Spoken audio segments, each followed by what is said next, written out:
Negative thoughts are something that everyone deals with, whether it's beating yourself up for things you said in the past that you regret, or worrying about the future and the way something might go. The way that those thoughts control our behaviors and our actions and our emotions is something that usually feels like it's outside of our control.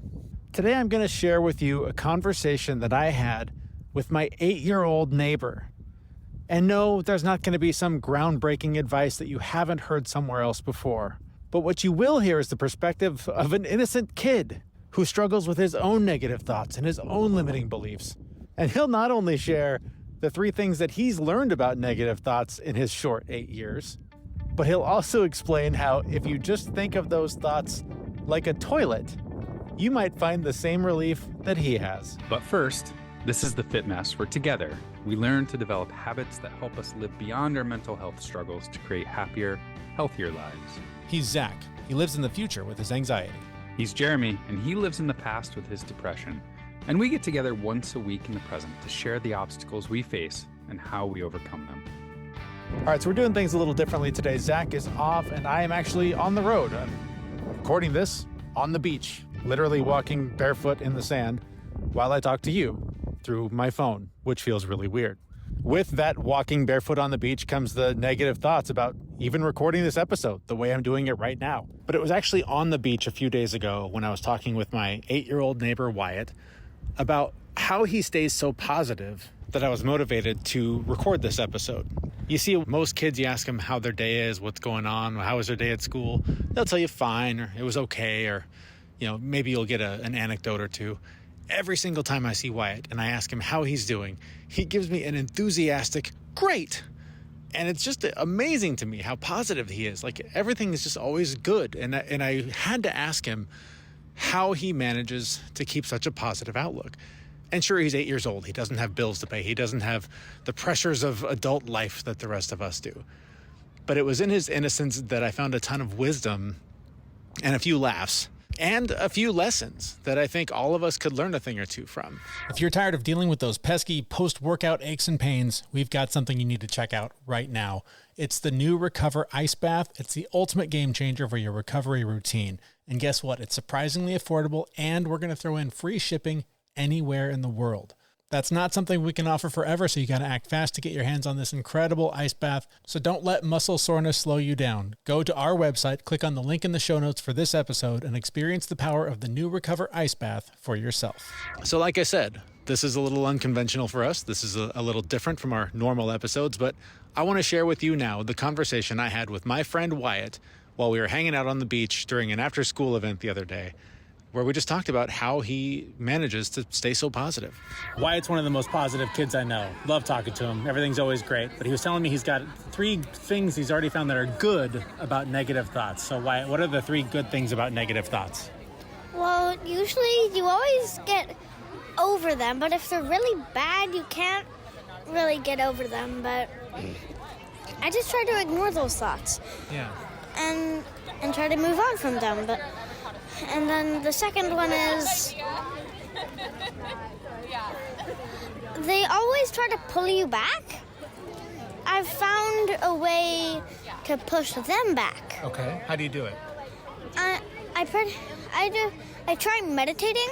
That kind of pushes it back just a little for just enough time that I can do what I need to do. Yeah. So that and then the bad thoughts come back. Right. Where did you learn about meditation?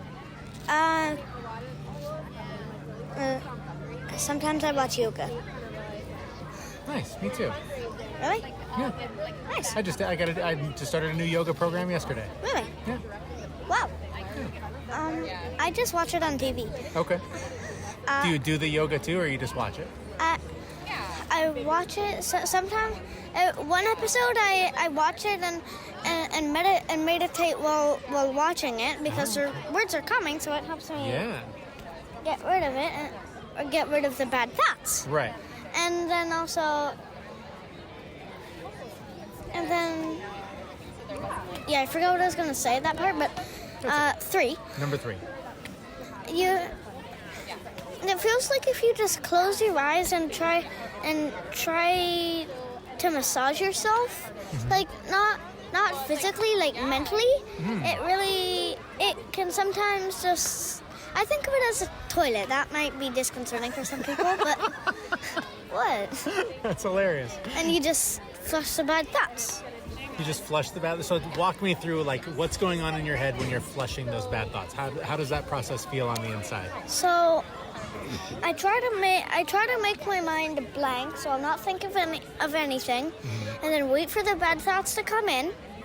Then I start meditating, and when I meditate, it kind of feels like it's starting to pull it. It's starting to pull the nozzle that would flush. Right. And then I breathe in and out and just try to relax, and then that just flushes them away. And so when you breathe it out, is that where it's flushing is out through your breath, or do you sort of feel it going from your head through your body and then out your toenails? Oh my! I feel like it just comes out of. I think it just leaves you. I don't know where it leaves you from, but. That's amazing, man. It is? It is. I know a lot of adults my age that aren't as tapped into their feelings as you are. That's pretty incredible that you have the ability to stay so focused on the positive and to meditate, and to know that when you watch yoga, that you can just hear the words and adapt that to your own meditation. That's pretty profound, dude. How old are you? 8. You're 8 years old. Yeah. Do you know how much farther along I'd be in my life if I knew what you know at 8 years old? How? A lot. Good work, man. I'm proud of you. Thanks. All right, there you have it. My conversation with my neighbor, Wyatt. Just a great kid that I'm really excited to have be in my life and that of my family's. Some key takeaways there. Obviously, we're talking about meditation, which all of you guys that have been listening to us for a while are no stranger to. We talk about it all the time because it is so foundational to having a happier, healthier, more balanced life. It's just one of the things that we rely on.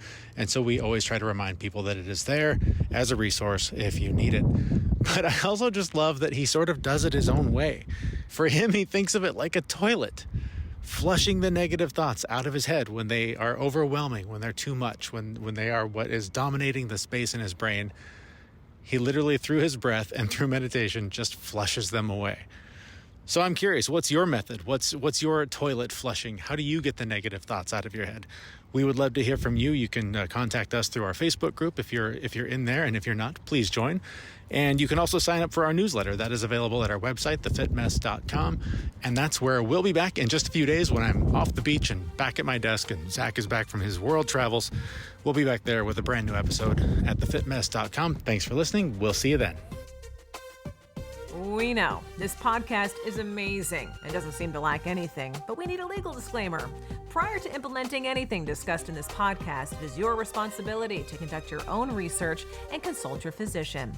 You should assume that Jeremy and Zach don't know what they're talking about, and they're not liable for any physical or emotional issues that occur directly or indirectly from listening to this podcast.